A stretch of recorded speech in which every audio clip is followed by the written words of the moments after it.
Eu nunca ouvi essa história que eu estou contando para vocês na escola, nunca. Nunca. Eu tenho uma grande amiga, que eu tenho muito orgulho de dizer que ela é minha amiga. Eu me sinto honrado demais. Ela é a maior especialista no Brasil desse assunto. Professora Anita Novinsky. Ela me falou, Ventura, é comprovado. No início da colonização do Brasil, no início, de cada 4 portugueses, 3 eram judeus. É por isso que tem tanto descendente no Brasil. Mas quem contou isso para vocês? Alguém na escola contou isso para vocês? Para mim não contaram também não. Alguém na escola contou para vocês qual é o papel do vereador, do deputado, Também nunca aprendi. Por quê? Porque eles só ensinam o que interessa. E essa história aí, gente, não interessa para aqueles que escreveram a história do Brasil. Eles não queriam que a gente soubesse, por exemplo, eu sou paulistano e eu gosto muito do Nordeste, demais. Eu sou paulistano, eu me orgulho de São Paulo, eu gosto de São Paulo. São Paulo é uma cidade doida, mas eu gosto muito dali, também por ela ser doida. Sabe quem fundou a cidade de São Paulo? Hã? Fala mais alto. José de Anchieta. Padre José de Anchieta. Neto de um rabino espanhol. Eu ando em São Paulo, gente. Eu acho que eu sou o único judeu em São Paulo que anda assim. Eu ando em São Paulo, eu desço lá perto da minha casa, deixa eu ver. Eu moro perto da Avenida, assim. Eu olho para a Avenida Paulista e falo, aqui se chamava antigamente Caaguaçu, significa Mato Alto. E foi doado para a família de Fernão Dias. Fernão Dias foi um bandeirante, casado com uma judia, com filhos judeus. Depois eu vou lá para a região de Cotia, eu pego a rodovia Raposo Tavares.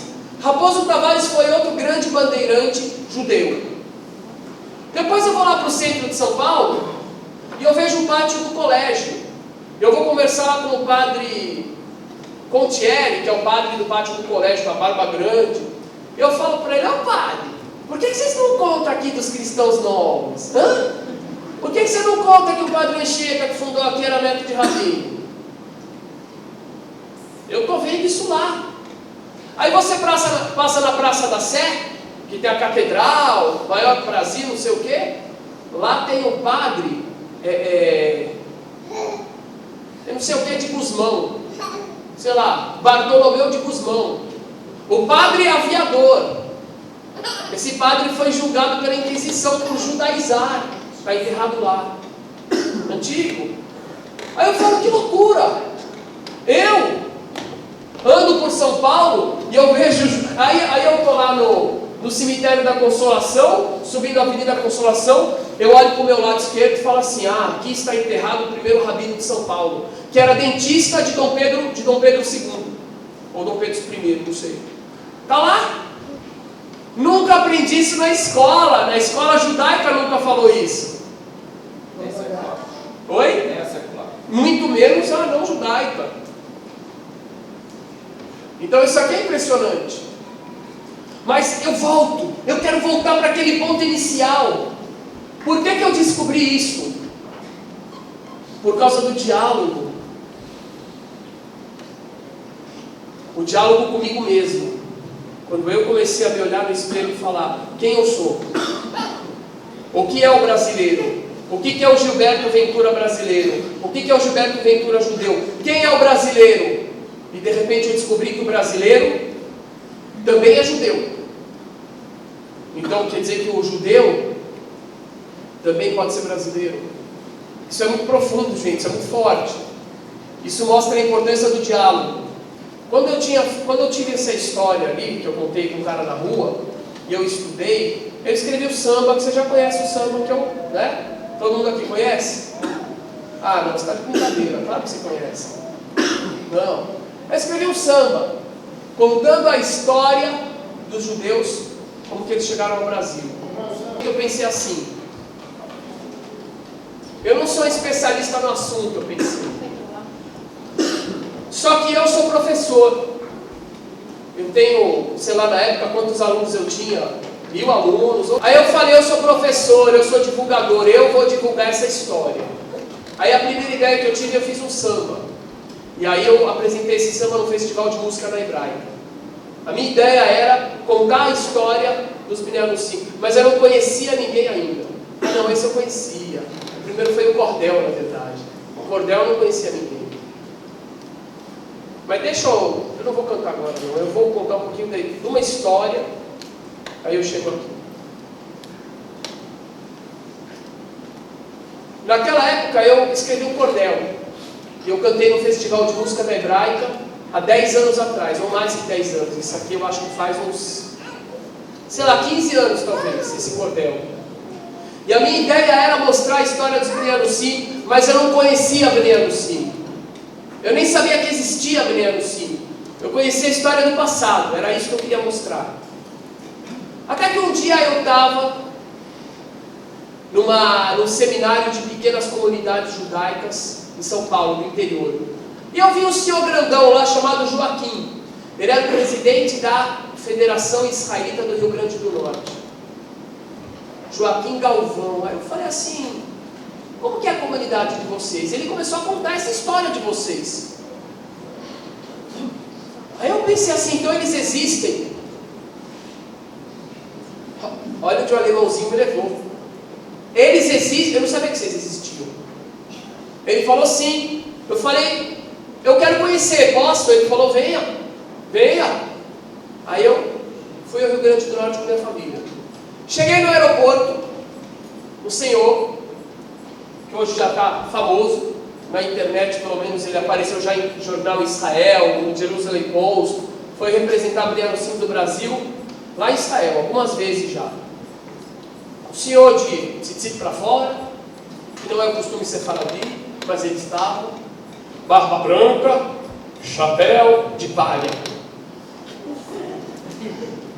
Aí eu já gostei daquilo, porque não é o que a gente está acostumado, não existe isso. Se é chapéu, é preto. Muito prazer, eu sou João Medeiros e sou judeu. Se o senhor veio aqui para nos converter, aqui para você, aqui para você, aqui para você. Senhor de 70 anos na época, hoje está com 80 anos. Aí eu falei, calma senhor, não vim para nada, eu vim conhecer a história só. E fiquei muito amigo dele. Muito amigo, ele inclusive escreveu um livro, Nos Passos do Retorno, e eu escrevi na orelha do livro. E desde aquela época eu decidi que eu tinha que encampar esse assunto. Eu voltei para São Paulo, eu fui para a dona da escola e eu falei, dona da escola é da família Safra, filha do dono do banco, do José Safra. Eu fui para Esther e falei, Esther, aqui na escola a gente está ensinando a história do Brasil de acordo com o que os nossos inimigos ensinam. Foram os nossos inimigos que escreveram a história assim. Ela falou, como? Eu falei, você já ouviu falar de Vasco de Gaspar da Gama, que descobriu o Brasil, era judeu? Não, contei. Dei o livro de seu João para ela. Ela falou, Ventura, comece a entrar nas classes e ensinar isso. Eu comecei a entrar nas classes. O assunto começou a rodar, mas eu não quero falar da minha atuação, não é esse o ponto.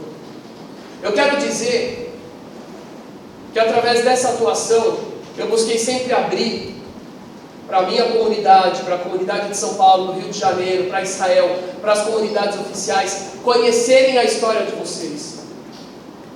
A gente fez um vídeo, cadê o Rodrigo? Rodrigo, a gente fez um vídeo lá em São Paulo, no programa Mosaico. Rodrigo e o Ranieri de Pernambuco. As histórias que eles contam, que são as histórias das famílias de vocês, são maravilhosas. Ele contando a história de que o pai dele, o avô dele, fechava a padaria é o seu, não é?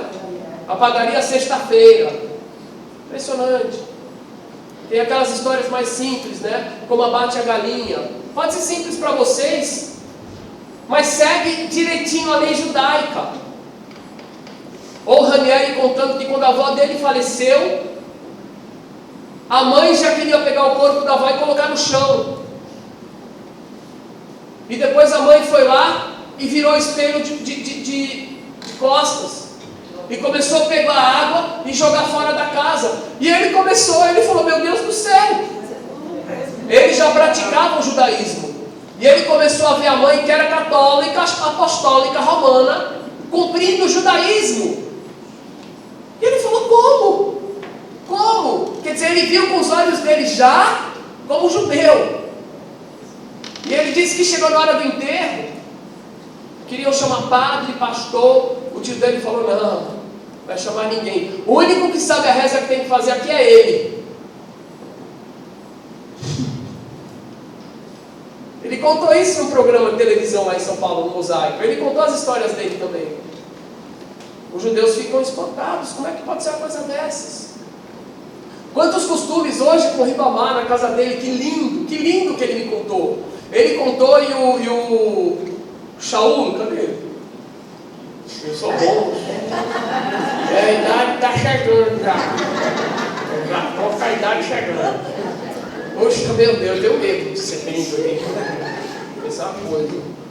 O Shaul contou a mesma coisa que ele contou, que eu achei tão lindo.